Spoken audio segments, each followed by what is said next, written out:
Bismillahirrahmanirrahim. Assalamualaikum warahmatullahi wabarakatuh. Perkenalkan, saya Ani Filianti selaku Direktur Utama PT Meka Sukses Internasional dan PT Lintas Ziarah Sahara. PT Meka Sukses Internasional merupakan biro umroh dan haji khusus yang sudah berpengalaman dan penyelenggaraan layanan tur dan travel, khususnya layanan pemberangkatan umroh dan haji khusus. Meka Tour hadir sejak tahun 2008 dan pada tahun 2019 mengalami perubahan pengurus dan kini berlokasi di Jalan Walter Monginsidi, Kebayoran Baru, Jakarta Selatan. Bermula dari visi ingin menjadi penyelenggara perjalanan ibadah umroh dan haji yang teramanah dan terbaik, Meka Tour dan Lizara menghadirkan layanan berkualitas mulai dari fasilitas e-office dan sistem akuntabilitas terpercaya dan sehat. Meka Tour bertekad menjadi penyelenggara biro perjalanan wisata terbesar dan menjadi kepercayaan bagi jamaah di era milenial dengan berbasis digital. Kami memiliki produk dan layanan yang beragam sehingga bisa memenuhi semua kebutuhan yang dibutuhkan oleh jamaah. Di antaranya adalah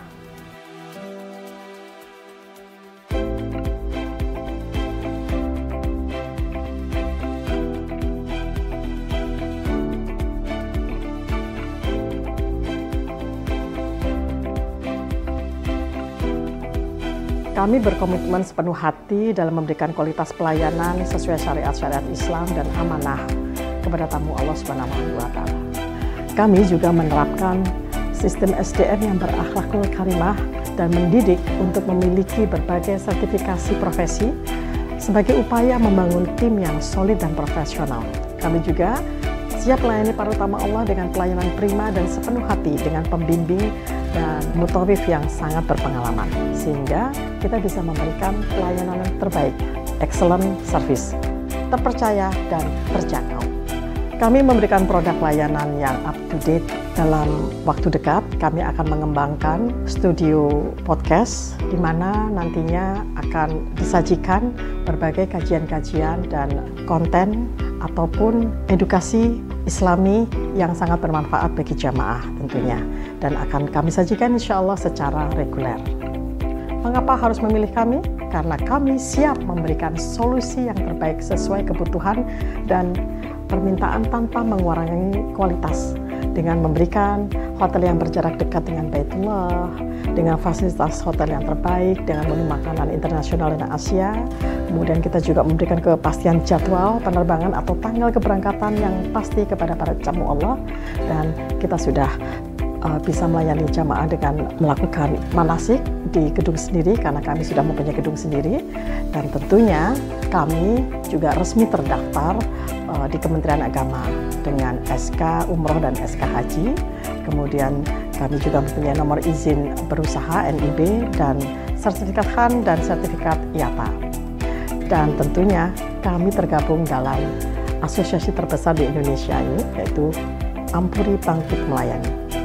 Untuk itu, tunggu apa lagi? Silakan bergabung bersama kami atau mendaftarkan di admin kami, di WhatsApp kami, baik itu juga di media sosial kami. Dengan moto, mitra terpercaya, Anda beribadah. Kami siap melayani Anda semuanya. Terima kasih. Billahi taufiq wal hidayah. Wassalamualaikum warahmatullahi wabarakatuh. Assalamualaikum warahmatullahi wabarakatuh. Alhamdulillah wa syukrulillah, la hawla wa la quwata illa billah, thumma salatu wassalamu ala rasulillah nabiyina Muhammad ibni Abdillah wa ala alihi wa ashabihi wa man walah, amma ba'du. Alhamdulillah, kita panjatkan segala puji juga kesyukuran hanya kehadirat Allah. Kita juga mengucapkan salawat dan salam hanya kepada baginda Rasulullah Muhammad sallallahu alaihi wasallam. Mudah-mudahan dengan kita selalu mensyukuri nikmat Allah, selalu mengikuti tuntunan Nabiullah, kita semua adalah hambanya Allah, umatnya Rasulullah, yang layak mendapatkan kebaikan-kebaikan di dunia serta layak mendapatkan kemuliaan-kemuliaan di akhirat. Amin ya rabbal alamin. Sahabat Mekatur, Bapak Ibu yang dimuliakan oleh Allah Subhanahu wa taala, kembali bersama ngaji hikmah. Hikmah yang tertuang di dalam kitab Al-Hikam karya Ibnu Athaillah As-Sakandari. Kita memasuki hikmah 104. Alam itu dibagi dua. Ada az-zawahir, alam yang lahir, dan ada as-sarair, alam yang batin. Alam yang lahir adalah alam yang nampak pada makhluk-makhluk Allah. Sedangkan alam as-sarair yang tersembunyi ada pada sifat-sifat Allah Subhanahu wa taala. Allah berkenan memberikan cahaya pada alam lahir juga pada alam batin. Perbedaannya, kalau alam lahir cahayanya ada pada makhluk-makhluknya.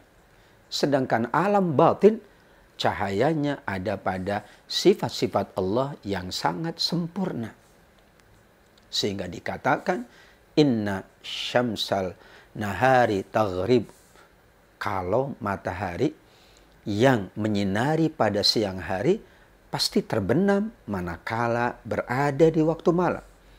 Tapi cahaya atau matahari yang menyinari hati tidak akan pernah padam, tidak akan pernah tenggelam. Allah mengisyaratkan di surat Al-Jathiyah ayat yang ketiga, inna fis samawati wal ardi la ayatil lil mu'minin.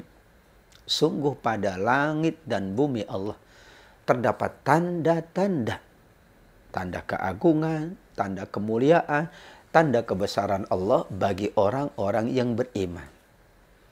Bagi orang beriman, tanda-tanda lahir itu adalah menguatkan agar kehidupan yang nyata diberi cahaya oleh Allah. Sedangkan alam yang tidak nampak, maka seorang yang beriman meyakininya dengan hati, agar hatinya tetap tercerahkan dengan cahaya Allah. Dan manusia membutuhkan dua alam tersebut. Alam lahir, tempat ia berkehidupan. Alam batin, tempat ia bermunajat kepada Allah. Perbedaannya, kalau alam lahir berada pada makhluk-makhluknya. Keagungan Allah, kebesaran Allah, keindahan Allah ada pada makhluk-makhluknya yang agung, yang indah, yang utama. Namun kalau alam as-sarair, alam batin, alam yang berada di dalam hati manusia, maka tandanya pada sifat-sifat Allah. Allah Maha memberikan ampunan. Maka hati kita bercahaya saat meyakini sifat Allah Maha Pengampun. Allah Maha memberi taubat kepada hamba-hambanya, menerima taubat semua hambanya. Maka hati kita semakin yakin dengan cahaya Allah yang bernama sifatnya menerima taubat hambanya.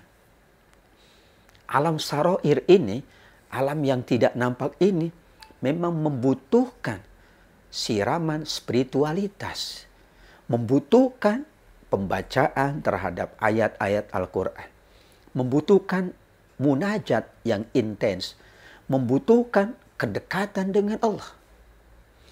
Alam lahir memang kita butuhkan untuk menerangi kehidupan kita.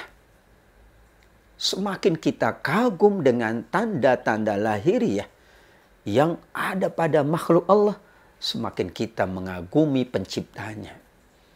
Semakin kita kagum pada sifat-sifat Allah yang agung dan sempurna, semakin kita meyakini Allah di dalam hati kita. Maka iman itu memang ada di dalam hati, tapi iman itu kita buktikan dengan apa yang ada di dalam lahiriah kita. Ibadah, amal soleh, kebaikan-kebaikan, itu tanda iman kita sedang bagus. Kemalasan, kejenuhan, kebosanan, tidak mau beribadah, tidak mau beramal soleh, itu tanda hatinya tidak diberi cahaya oleh Allah Subhanahu wa taala. Maka sahabat Mekatur yang dimuliakan oleh Allah Subhanahu wa taala, hikmah 105 mengingatkan bahwa ujian itu pasti berat. Namun ada tips bagaimana kita merasa ringan saat Allah uji, yaitu bi'ilmika annahu huwal mubli laka, dengan meyakini bahwa yang menguji kita adalah Allah. Kalau Allah yang menguji kita, maka kita jadi ringan. Tidak mungkin Allah menguji melebihi batas kemampuan kita. Tidak mungkin Allah menguji melainkan untuk kebaikan kita. Tidak mungkin Allah menguji sesuatu yang berat, yang tidak dapat dipikul oleh manusia. La yukallifullahu nafsan illa wus'aha. Sungguh Allah tidak mungkin membebani siapapun, melainkan sesuai dengan batas kemampuannya. Saat kita sakit, kita yakin Allah lah yang menguji. Maka Allah yang maha tahu batas kemampuan kita. Sehingga kita yakin bahwa sakitnya tidak lama, bahwa sakitnya tetap kita mampu beribadah, bahwa setelah sakit adalah sehat. Disitulah yang meringankan saat Allah menguji kita. Yang kedua, bagaimana kita ringan saat Allah uji adalah bahwa alladzi wajahatka minhul aqdar huwallazi awadaka husnal ikhtiyar. Zat yang menguji kita dengan kesulitan, itulah zat yang menganugerahkan kita kemudahan-kemudahan. Sama bagi kita, apakah Allah menguji kita? Apakah Allah menganugerahkan nikmat kepada kita? Sama hakikatnya Allah juga yang menganugerahkan nikmat, juga yang menguji kita. Saat kita meyakini semuanya ada Allah, maka menjadi ringan. Manusia yang diberikan anugerah nikmat yang besar, kalau tidak yakin itu datang dari Allah, mungkin ia menjadikan hartanya adalah untuk dosa dan maksiat. Tapi kalau yakin dari Allah, ia akan memanfaatkannya untuk ibadah dan amal soleh. Sebaliknya pula saat ia diuji oleh Allah, kalau itu yakin yang menguji adalah Allah, maka ia berusaha untuk mendekat kepada Allah agar Allah berikan solusi, agar Allah memberikan kemudahan-kemudahan dalam menghadapi ujiannya. Namun jika ia tidak meyakini ujian itu datang dari Allah, ia semakin berat, semakin su'udzon, bahkan semakin tertutup dari kemudahan-kemudahan yang seharusnya akan dibuka oleh Allah Subhanahu wa ta'ala. Kita memahami hikmah 104 dan 105 untuk menguatkan hati kita bahwa semuanya datang dari Allah dan semuanya akan kembali kepada Allah. Apapun yang Allah tetapkan, baik yang kita sukai maupun yang tidak kita sukai, tetap itu adalah untuk kebaikan kita semuanya. Semakin yakin dengan kita memahami hikmah 104 dan 105. Mudah-mudahan sahabat Mekatur pun semakin yakin dengan Allah, semakin yakin bahwa semua yang ada untuk kebaikan kita semuanya. Kita akan lanjutkan edisi hikmah 106 dan 107 setelah yang satu ini. Tetap bersama Mekatur dalam edisi ngaji hikmah dari kitab Al-Hikam karya Imam Ibnu Athaillah. Ya Nabi salam alaika, ya Rasul salam alaika, ya Habib salam alaika, salawatullah alaika. Asyraqal kaunu btihaa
Bapak Ibu sahabat Mekatur yang dimuliakan oleh Allah Subhanahu wa taala, kembali kita bertemu dalam program Ngaji Hikmah. Hikmah yang kita bahas pada edisi kali ini adalah hikmah ke-106 dan 107. Apa esensi dari hikmah 106? Man dhanna infika kalutfihi an qadarihi fadzalika liqusuri nadharihi. Siapa yang menduga kalau kelembutan Allah itu terlepas dari sifatnya yang tegas, keputusannya yang tidak bisa diganggu-gugat, maka itu menandakan pandangannya masih dangkal. Profesor Mutawalli Asy-Sya'rawi menyampaikan bahwa sifat Allah ada dua dimensi. Yang pertama, yang sangat dinanti oleh kita umat manusia, yang melahirkan sifat ar-raja, penuh harap kepada Allah.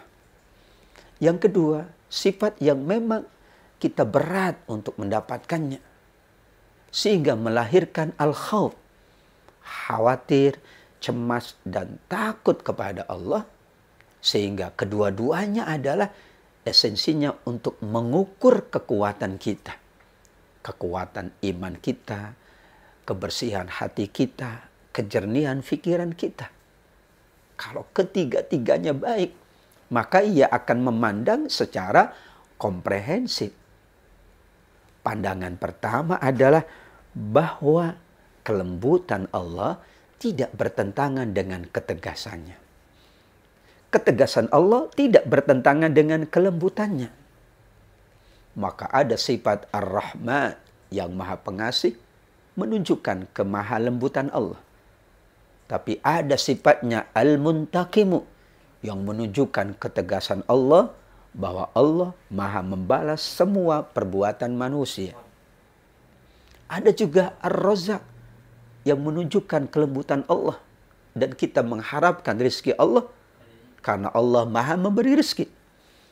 Tapi di berbagai ayat Al-Quran Allah mengingatkan bahwa ketetapannya ada hambanya yang dipersempit oleh Allah rezekinya. Sehingga yang harus dipahami oleh kita hamba Allah adalah bahwa kedua-dua sifat Allah itu menunjukkan kesempurnaannya. Manusia meyakini saat Allah menurunkan ujian itu maha sempurna Allah. Saat Allah menurunkan rezeki tetap menunjukkan maha sempurna Allah dan tidak akan bertentangan. Disebutlah dalam ungkapan Mutawalli Asy-Sya'rawi adalah sifat jalilah dan sifat jamilah. Sifat jalilah yang menunjukkan ketegasan, kemahaperkasaan Allah. Sifat jamilah yang menunjukkan kelembutan dan keindahan Allah. Berdasarkan ayat Allah Subhanahu wa taala, "I'lamu annallaha syadidul iqab wa annallaha ghafurur rahim." Ketahuilah, Allah memang maha keras azabnya, tapi Allah maha pengampun. Allah pula maha penyayang. Di ayat yang lain Allah tegaskan, "Nabbi ibadi anni anal ghafurur rahim wa anna azabi huwal azabul alim." Wahai Muhammad, sampaikan kepada semua hamba-hambaku, aku ini azabnya amat sangat pedih. Tapi aku maha pengampun lagi maha penyayang. Dengan memaknai kedua itu, maka kita menjadi hamba Allah yang meyakini dalam ketegasannya, dalam keperkasaannya, dalam kelembutannya, tetap menunjukkan maha sempurna Allah Subhanahu wa ta'ala. Hikmah 107 adalah tidak perlu khawatir jika jalan-jalan menuju Allah mungkin pada awalnya membingungkan kita. Terkadang kita salah jalan, salah arah. Terkadang kita harus mengulangi jalan yang sama. Yang mengkhawatirkan adalah kalau kita dikuasai oleh hawa nafsu. Karena kalau nafsu menguasai seseorang, tidak akan sampai di tujuan.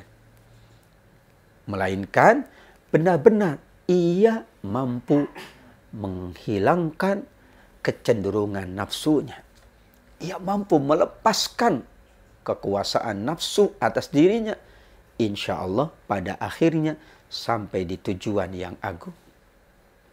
Saat manusia merasakan beratnya ujian untuk sampai ke makom yang tinggi, maka saat itu ia sedang diuji oleh Allah, bahwa berarti ia diperkenankan sampai ke hadirat Allah. Disitulah maknanya kalau jalan-jalan itu membingungkan, mengkhawatirkan. Kadang kita menganggap itu sudah salah jalan, salah arah. Kita memohon kepada Allah agar ditunjukkan kembali jalan yang benar. Namun kalau kita didominasi oleh nafsu, nafsu betul-betul menguasai kita, sampai kapanpun kita tidak akan sampai di tujuan. Itulah makna dari hikmah yang ke-107.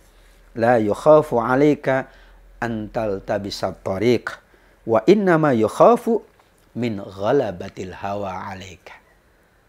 Sampai Nabi pun mengingatkan kita semua, tidak akan disebut orang itu beriman atau tidak sempurna imannya manakala tidak mampu menundukkan nafsunya. Berarti yang menghalangi jalan kita adalah nafsu. Yang menjadikan seseorang tidak sampai kepada tujuan akhir adalah nafsunya. Pengendalian nafsu itulah yang akan memudahkan kita sampai di tujuan. Tujuan kita adalah kita menghadap Allah. Tujuan kita adalah kita bertemu dengan Allah. Tujuan kita adalah kita melihat wajah Allah Subhanahu wa ta'ala yang sangat agung, yang sangat mulia.